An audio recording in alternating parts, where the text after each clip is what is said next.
The lights in the banquet hall were warm, golden, flattering, just like everything about this night was supposed to be. Mary had called it a casual dinner with some friends returning from abroad. She said they were close. She said, "Please come, David," with that smile she knew always disarmed him.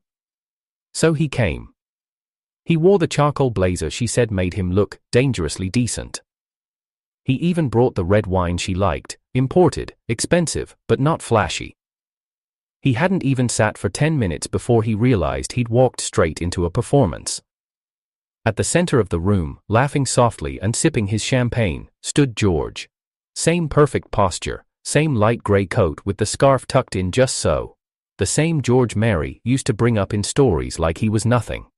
"We dated a long time ago," she'd once said. "He went abroad, it didn't work out, ancient history." Ancient history, my ass, David thought. From the second George walked in, Mary's hand slipped out of his. She didn't even notice. He did. He noticed how her eyes followed George across the room, how her body turned toward him slightly, unconsciously. And when George greeted him, "You must be David, I've heard a lot about you," David knew. She'd never stopped talking to him. The dinner was polite, for a while. People gossiped about flights and Europe and property prices. George cracked jokes that made everyone laugh a little too hard. David stayed quiet, listening, memorizing every smirk, every sideways glance. Then Sophia, the loudest of Mary's girlfriends, leaned across the table with a teasing grin. "All right, enough of this. Mary, is there anyone here you like?" There was a ripple of playful gasps. All eyes turned to her, even David. Mary didn't laugh. She smiled lightly, bit her lip, tilted her head, then said, "Yes." The table erupted. Who is it?" Sophia laughed. "Is it someone new, or someone ni old?" David turned to her, waiting. Maybe, just maybe, she'd say his name. Maybe she'd reach for his hand. But her eyes were already on George. The room fell into slow silence as the realization bloomed like blood in water. Some laughed it off awkwardly, some didn't know where to look. George blinked, then smiled faintly and looked down at his glass like he was embarrassed. David just stared. Not at George, not at the others. Just at Mary. She refused to meet his eyes. The weight of it all collapsed in a single moment. The whispers, the distance, the messages she wouldn't let him see, the business trips that got extended for no reason. The little photo she once brushed off as an old memory still tucked behind her phone case. David stood. The chair scraped loudly against the marble floor, breaking the silence. He looked straight at her, no anger in his eyes, just clarity and finality. "You're filth, Mary, just like your taste in men." She blinked, lips parting slightly. And then everything shattered. George froze. Sophia gasped. Someone dropped a fork. The manager turned his head. David didn't wait. He reached into his pocket, pulled out his phone, and placed it on the table. He pressed play. Mary's voice filled the room. A voice note, soft, intimate, recorded 2 nights ago. "He still texts me. I can't ignore him, okay? George was my first real love, but David's just stable." The room exploded into murmurs. David looked at George. "Tell me, was it worth being her safety net for 3 years just to be her backup again?" George said nothing. David turned and walked out. He didn't slam the door. He didn't need to. The silence left behind did it for him. They met in the kind of place where people didn't usually fall in love, under fluorescent lights, in a cold marble lobby filled with paperwork, time cards and the sterile scent of floor polish. David had just started at Linford Corp, working under a false surname. No one knew his real background, that was the point. He wore plain shirts, always pressed but never flashy. He took the subway to work, ate cafeteria food, declined every after-work invitation. He never corrected anyone when they assumed he was just another mid-level hire trying to climb his way up. That's when Mary appeared. She worked in business development, confident, efficient, always smiling, but it was a careful smile, crafted with precision. She had the kind of face people remembered, not because of its beauty, but because of how perfectly it stayed composed, even when annoyed, even when lying. David noticed her the way a soldier notices a slight echo out of place in a familiar corridor, quietly, but completely. She was the first one to approach him. "You always eat alone," she said one afternoon, standing next to his table with a paper tray in her hands. That's kind of sad, you know. He looked up slowly. Sad or peaceful? Depends on who you ask, she smiled, sliding into the seat across from him. I'm Mary. He nodded. David. The days that followed unfolded like something out of a slow-burning drama. A lunch here, a shared elevator ride there, a project she offered to help with, a late meeting where she brought coffee, just because. She asked about his hometown. He gave vague answers. She asked about family. He lied. What he didn't say was that his father was CEO of the Wang Group, a name that carried weight across cities, that he had grown up in silence, raised by relatives who barely wanted him. That he had watched his mother die from a hospital bed while his father signed deals across the GEO. He didn't say he'd built his entire adulthood on escaping that world. Mary didn't know any of that, or maybe she did. A few months into dating, she came over to his apartment and stared at his watch collection. Subtle, tasteful, but not normal for someone in his supposed income bracket. This one's a Grand Seiko, she said, picking it up. You sure you're not some hidden trust fund kid? He smirked. I just save better than most. She laughed. That was the thing about Mary, she never asked too many questions, and David mistook that for love. She said she liked his calm energy, that he made her feel safe, that he was different from the guys she used to date. And he believed it. He even introduced her to Sarah, his only true friend from childhood. Sarah worked in private legal affairs, mostly anonymous contract work for major corporations. She and David had grown up in the same province. She was the one who knew about his mother's accident, the accusations from his aunt, the beatings he hid with long sleeves. Sarah had always protected him, even when it meant getting bruised in his place. So when Mary met Sarah, she smiled a little too hard, complimented her clothes a little too quickly. She sensed something, a closeness she didn't have with David. And Sarah, she saw everything, the way Mary clung to David's arm like a handbag, the way her eyes lit up not when he spoke, but when others looked at him. Later, Sarah pulled David aside. She's not what you think. David frowned. She's better than the others. Sarah shook her head. She's just smarter than the others, that doesn't mean she's loyal. He didn't listen. He should have. What no one at Linford Corp knew was that David could have owned half the company if he wanted. He'd bought 20% of its shares quietly through a holding firm years ago when he was still studying business overseas. He wasn't just working there. He was watching, learning, gathering. But he never pulled rank, never used his name. Because he didn't want a woman who loved David Wang, son of an empire. He wanted someone who would love David, the man who rode the subway, drank cheap coffee, and walked home in the rain. Mary seemed like that woman. Until George came back, until her smile slipped, her eyes shifted, her fingers let go of his. It was Sarah who spotted the change first. She's pulling away, she said flatly, the night before the banquet. She's just stressed, David replied. Sarah narrowed her eyes. You've known me 15 years, have I ever been wrong about people? He looked at her, silent, then turned away. You haven't snapped yet, Sarah said, but I know you, David. If she crosses you, if she lies to you, they won't survive it. He didn't answer. He didn't need to. Because Sarah was right. David didn't explode. He calculated. He waited. Because when he did move, it would be the kind of blow that none of them would get up from. The ride home after the banquet was silent. Mary sat beside David in the car, scrolling her phone with forced calm, occasionally glancing out the window. Her fingers trembled slightly, not out of guilt, David suspected, but calculation. She hadn't expected him to react like that. Are you mad? She asked finally, not looking at him. David didn't answer. She continued, softer now. It was just a joke, David. I was caught off guard. I didn't mean anything by it. His voice was quiet, but sharp.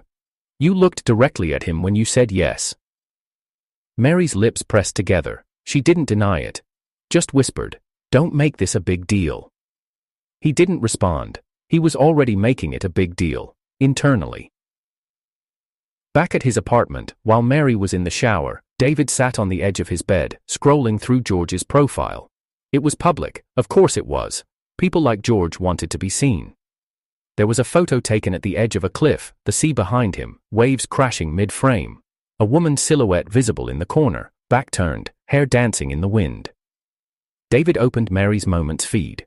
Buried 3 months back, there it was, same sea, same cliff, same sky. Her caption had read, "Sometimes it's not about the destination, but who you go with." She had told him it was a solo trip. He stared at the 2 photos, eyes flicking back and forth between them. That wasn't coincidence, that wasn't just a friend, that was history preserved in pixels. He closed the phone and set it down. The next morning, Sarah called. "You still think she's loyal?" David didn't reply. "I looked into George's accounts," she continued. "He didn't just come back, he transferred here 5 months ago. That lines up with her sudden business trips to nearby provinces. You still want to play dumb?" "She hasn't admitted anything," David said coldly. Sarah exhaled sharply. "She won't, because she is waiting for you to explode first so she can play the victim. You know this game, David."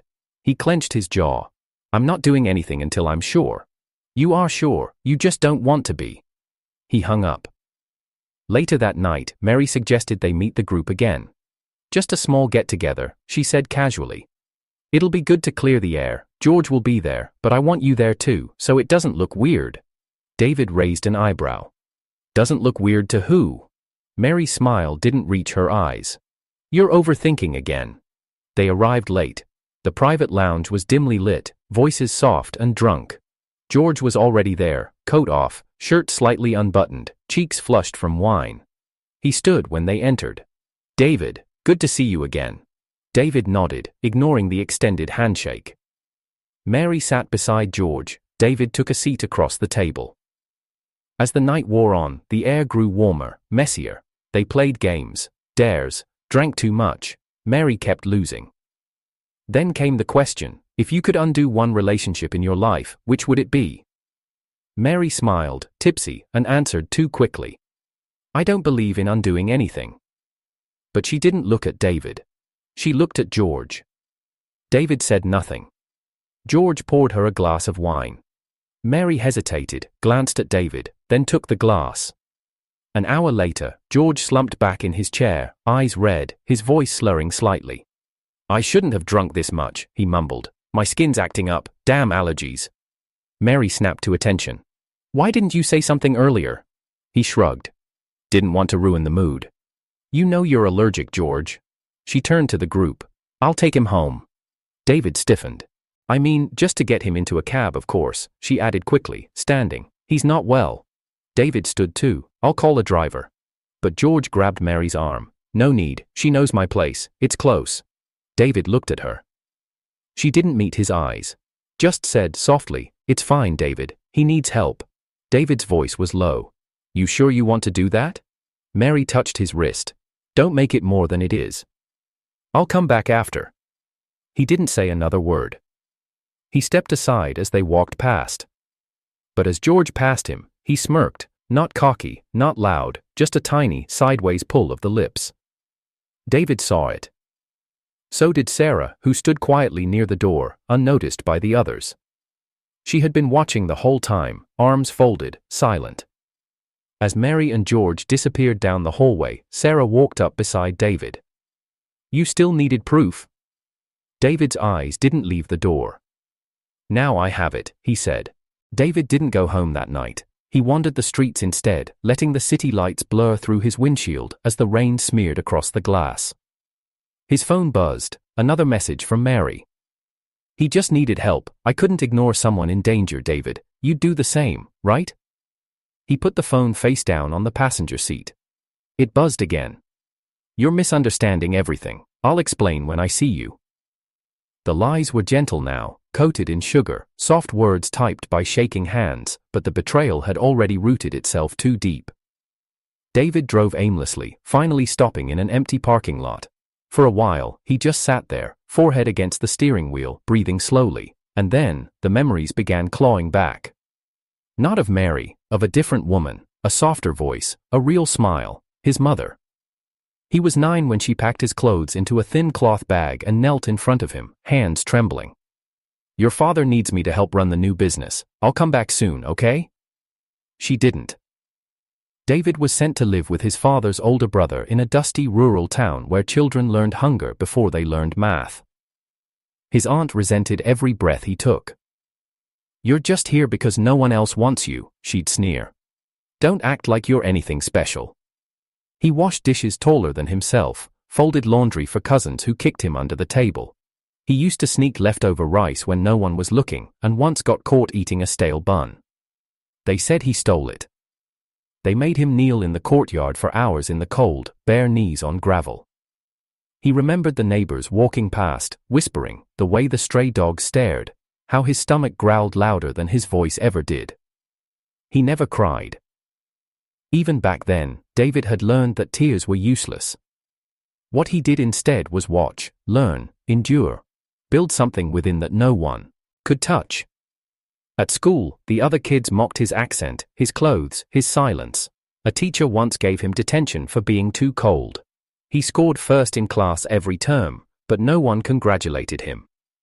When he was 12, he punched the son of the village chief for spitting on his books. They called his father. Instead of defending him, his father said, "You're embarrassing us, don't make trouble." That night, David locked himself in a storeroom behind the school. He stared at the rusted shelves and told himself, "One day, I'll never need anyone again." Now, sitting in his car, rain beating against the windshield, he whispered that line aloud. He meant it more than ever. His phone buzzed again. This time, it was a different name. "Sarah. Where are you? Come to my place, I made tea." David didn't reply. But 10 minutes later, he knocked on her door. Sarah opened it silently. Her hair was tied up. She wore an oversized hoodie and no makeup. He stepped in, wet from the rain. She handed him a towel. "Don't talk," she said softly. "Just sit." He sat. The tea was bitter and hot. It burned his tongue slightly, on purpose. Sarah always did that. Said pain reminded you were still human. She didn't ask what happened. She just waited. After a while, David finally said, "I'm a joke." Sarah didn't respond. She said she loved me, said I was safe, said he was just the past. But the truth is... He stopped himself, swallowing the lump in his throat. "I was just a placeholder until the past walked back in." Sarah looked at him for a long moment. "You were never safe to her," she said quietly. "You were invisible, and she thought she could use you without consequences." David looked up. "Why didn't I see it sooner?" Sarah leaned back. "Because part of you wanted it to be real. You wanted one thing in your life to be simple, normal." He exhaled sharply, like someone cracking a after holding their breath too long. "I feel like I'm going to explode." Sarah nodded. "Then explode. Just make sure it's aimed at the right targets." The next morning at work, things got worse. George walked into the office like he'd been born there. "Didn't know we'd be colleagues," he said with a smug grin. "Guess fate likes to mess with us both." David stared at him flatly.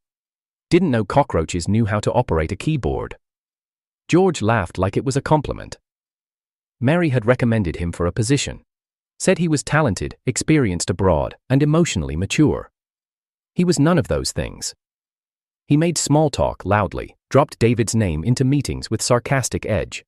Once, during a team lunch, he said, "David's the kind of guy who'd make a great husband, quiet, predictable, always in bed by 10. The table laughed. David didn't.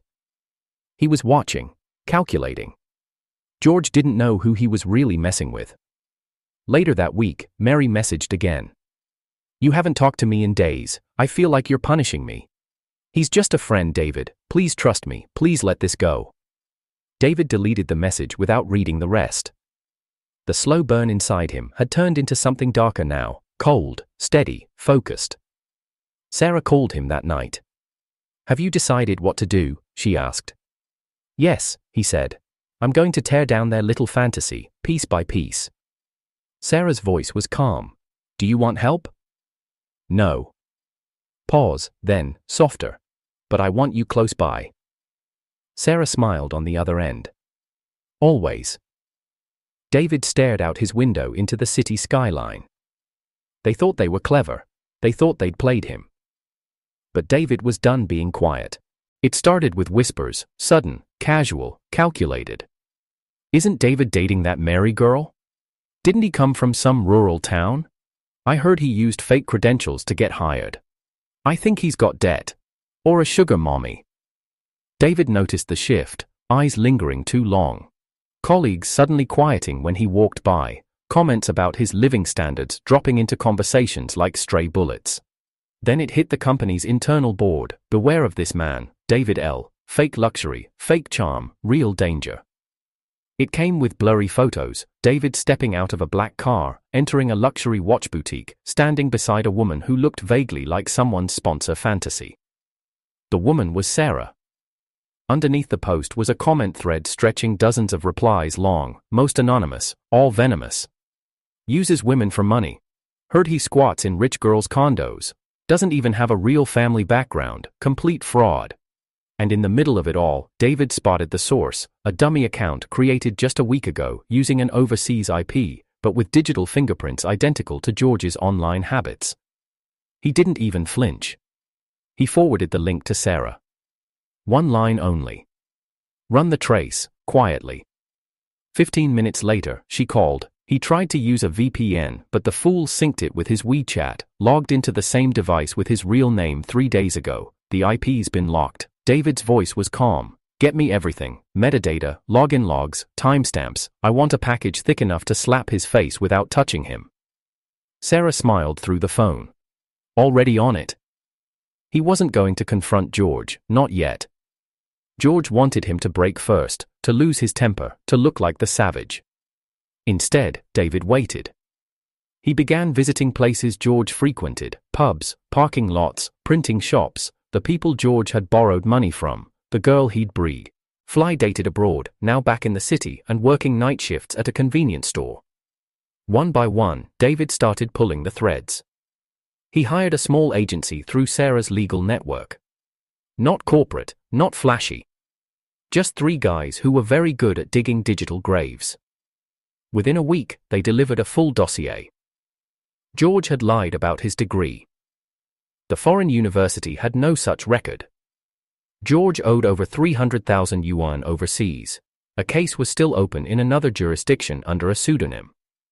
George had once been accused of harassing a classmate, but the complaint was withdrawn mysteriously. David didn't publish anything. Not yet.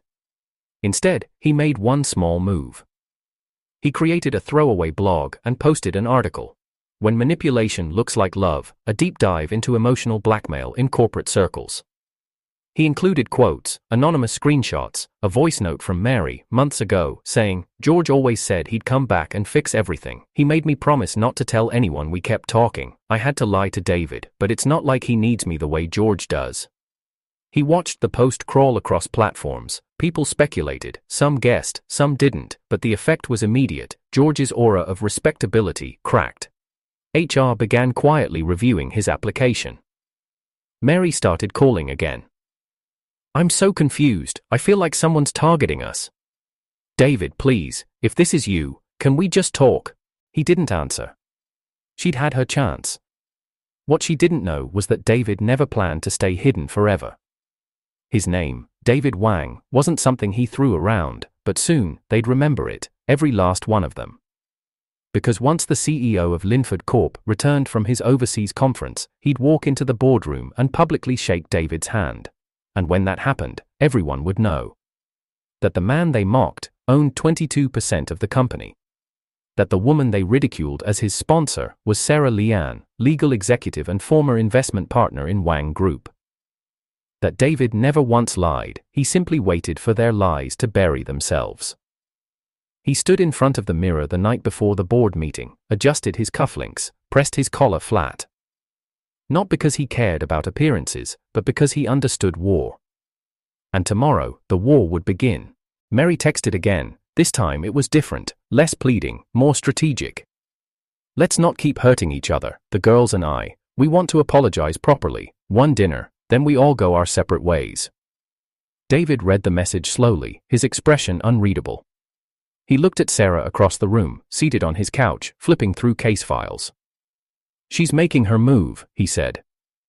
Sarah didn't look up. "Then it's time for you to make yours." David replied with one word: accepted. They chose a sleek little private room in a mid-tier restaurant, one that was discreet but still flashy enough to look like they were above it all. Mary was already there, seated at the center, George beside her, smug as ever. Sophia, Alicia and Mira, the trio of passive-aggressive approval. David arrived 15 minutes late, on purpose, in silence. He didn't bring Sarah. He didn't need backup anymore. He stepped inside, wearing a crisp black suit that clung to his figure like armor. His watch gleamed under the light. He looked like someone important, finally. Mary stood when she saw him. "David." He held up a hand. "No need for speeches." He took the seat nearest the door and crossed his arms. "Well?" he asked, voice calm. "Let's hear the performance." Mary shifted awkwardly. I shouldn't have lied to you. I hurt you, and I accept that. But everything that's happened after, with the blog posts and the rumors—" "You're trying to say I started it?" David asked softly. She faltered. "I'm just saying, things got out of hand." Sophia leaned forward. "We're all here to make peace. That's what mature people do." David smiled faintly. "Is that what you tell yourself when you're helping your best friend cheat?" Alicia scoffed. "You really haven't changed, always making drama." David's smile didn't falter. "You know what's funny?" He stood up slowly. "You all thought I'd show up to be lectured, but I didn't come here to listen." He turned, walked to the wall and reached up. In one swift motion, he pulled down the security camera blinders he had installed earlier. The room went still. "Let's talk somewhere more private," he said. "The alley outside should do." They exchanged confused glances, unsure whether he was joking. But something in David's tone left no room for questions. The alley behind the restaurant was quiet, dimly lit, no passers-by. David walked in first, his footsteps echoing. Then came Mary, George, and the trio, one by one, hesitant, uneasy. When they were all there, David turned around. "Do you know what poetic justice looks like?" he asked. Smack. His hand came down hard across Mary's cheek, the sound sharp, clean, final. "You play innocent, but you're just opportunistic filth," he said. "I hope you get everything you want, and choke on it." Mary staggered back, hand on her face, too stunned to speak. He turned to George. "I should have known you'd crawl back out of the sewer, but tell me, what's it like knowing the woman you love still lies better than you do?" Then, another slap. George reeled, mouth bleeding slightly. "You messed with the wrong man, and now your resume's been retracted, your offer rescinded, and your reputation, gone." David stepped past him, turned to Sophia. "Let me guess," he said. "You just wanted your friend to be happy, right?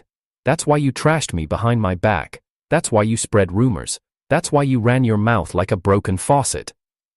He raised a hand. Sophia flinched, but the blow didn't land. Instead, he held out a folder.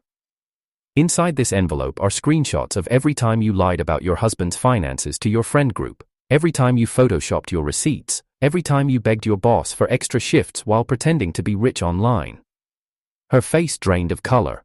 "You'll be getting an email from your HR department soon," David said casually. "Might want to update your resume." To Alicia, he just sneered. "You said I was poor, that I didn't deserve someone like Mary." He leaned closer. "Tell your husband what you've been doing at the gym every Thursday with your trainer. I'm sure he'll be very interested." Alicia lunged at him, nails out. He stepped aside smoothly, letting her stumble into the wall. "Not your type," he said. "I have standards." Mira trembled. "I didn't say anything." "You didn't need to," David interrupted. "You were the quiet supporter, the kind who smiles while stabbing backs. You're just as pathetic as the rest of them." And then, silence. David stood tall in the middle of the alley, breathing slow and steady. Mary wiped her mouth, voice shaking. "What do you want from us?" "I wanted you to see yourselves," David said, "for who you really are. You preyed on someone you thought was powerless, but I'm not the man I was when I met you." He stepped forward. "You humiliated me in public, so I returned the favor." From the shadows, a black car pulled up. The back door opened. Sarah stepped out, holding a file and a phone. "The police are on their way," she said simply. "We traced the cyber defamation posts. George's name is on half of them. Mary's apartment Wi-Fi handled the other half." George's knees gave. You wouldn't. I already did. Sarah handed him the folder. Consider this your preview of the charges. Mary screamed. You're insane. You'll regret this. David just turned away. You don't even exist to me anymore. The aftermath wasn't dramatic. It was clinical. George was terminated by Linford Corp. Quietly, no severance, no reference. Mary's name circulated quietly among HR circles. Not worth the risk, they said. Too messy. Sophia and Alicia both lost their jobs after separate scandals broke. Ira faded from social media, deleting every post within a week. David? He walked into the next shareholder meeting flanked by Sarah and the CEO. When his name was called, people applauded. He never once looked back. The Wang estate sat at the edge of the city, tucked behind steel gates and sculpted hedges. David hadn't been back in years, not since he left without a word, without asking for money, blessings, or apologies. Now, after everything, he stood at the same threshold again. The butler opened the door with quiet recognition. Master David, he's expecting you. His father sat alone in the study, the fire burning low behind him. The old man had aged, his hair thinner, face more lined, but his posture was still straight, as if he refused to yield to time, even now. He didn't stand when David entered, just looked up slowly. You've been busy, he said. David didn't answer. He walked in, took the seat across from him. There was silence for a while. Then his father sighed. You handled it, precisely, ruthlessly, like a Wang. I handled it like someone who had no choice. I should have given you better tools, so you didn't have to learn that kind of fire alone. David folded his hands. You gave me everything but presence. His father nodded, painfully. And I regret that, every day. I can't take it back. But I see what it's made you. There was a tremble in the old man's voice now. I've built empires, David, but I've failed to build a home. I thought sending money, arranging things from afar, was enough. It wasn't. David looked down. The hurt was still raw, but the fire had dimmed. His father reached across the table. I don't expect forgiveness. Just, let me be part of your life now, even if just a piece of it. David didn't take his hand, but he didn't walk away either, and for now, that was enough. Mary waited outside David's building 3 days later. She looked nothing like the girl who used to spin on her heels and laugh like the world owed her attention. Now she stood still, pale, a paper bag of pastries in her hand. He didn't speak when he saw her. I just wanted to tell. LK, she said quickly. Not about us. I know that's over. I know I messed everything up. David raised an eyebrow. She swallowed. I didn't know how far you'd go. Then you never knew me at all. She looked down. George's family. They're being attacked online. His parents are getting calls from schools, from neighbors. You leaked everything, didn't you? David didn't flinch. No, I just mailed the truth. She looked up, voice rising. His mother's heart isn't good. This could kill her. David took a slow step forward. So was mine, he said. She died on the way to a meeting your kind said was more important than me. I was 9. Mary blinked rapidly. I didn't know that. You didn't want to know. David, please, can we just try again? His phone buzzed in his pocket. A voice message. He opened it. Her voice. If I could go back, I'd choose you. I was scared. I thought George loved me more, but I was wrong. You protected me more than anyone. Please, just give me a chance to be the woman you deserve. He didn't listen to the rest, deleted, without a word, without hesitation. Mary's lips parted, eyes trembling. David turned his back to her and walked away. Later that evening, he sat on the rooftop of Sarah's building, the city glittering below them like 1,000 broken promises. She handed him a glass of something warm. You did it, she said. I didn't win, David replied quietly. I just stopped losing. Sarah looked at him. You're not a monster. He didn't speak. You're just someone who finally decided to fight back. David let the silence hold between them. A breeze passed, gentle, cleansing. Sarah tucked her legs beneath her and said softly, Do you remember when you told me, back in high school, that you didn't need anyone waiting for you? He nodded faintly. Well, she smiled, I waited anyway. He looked at her. She held his gaze, steady, kind, familiar. Then, for the first time in weeks, David exhaled without tension in his chest. His phone buzzed again, another message, from Mary. He didn't open it. He handed the phone to Sarah and said, "Delete it." She did. He looked out at the city, then back at her. "Let's go home," he said. "This city's not big enough for liars anymore." Sarah smiled. "And what about monsters?" David smirked. "They sleep fine when the war's over." They stood, walking back toward the stairwell. Behind them, the skyline continued to shine, but it no longer shimmered with the same menace. It was just a city again. He would never be the boy who knelt on gravel anymore. He would never beg anyone to stay. He would never silence himself just to be tolerated. He was David Wang, and he had burned the bridge while everyone was still standing on it.